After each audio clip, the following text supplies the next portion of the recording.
कधी कधी काही पुस्तकं हातात पडतात आणि आपण त्यांना उचलतो फक्त नावाच्या उत्सुकतेने. पण जसं जसं वाचायला लागतो तसं जाणवतं हे काहीतरी वेगळं आहे, खोलवर भिडणारं, अंतर्मुख करणारं आहे.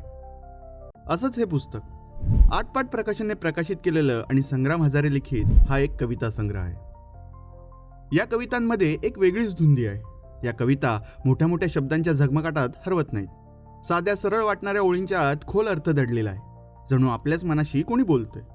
कधी समाजावर मार्मिक टिप्पणी, कधी एकटेपणाचा गुंता, कधी आठवणींचं वळचण, तर कधी स्वतःशी, आयुष्याशी आणि त्या अनामिक पोकळीशी चाललेला संवाद आहे.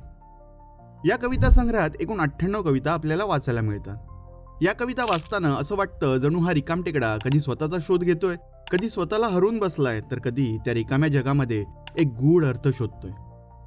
कधी तुम्ही स्वतःला हे रिकामटेकडा समजलाय का? जर उत्तर हो असेल तर हे पुस्तक तुमच्यासाठी आहे. पुस्तकाचं नाव आहे रिकामटेकड्याचे आत्मवृत्त. हे केवळ फक्त रिकामटेकड्याचंच आत्मवृत्त नाही, हे आपल्या प्रत्येकाचं आहे. ही स्वतःशी बोलण्याची एक संधी आहे.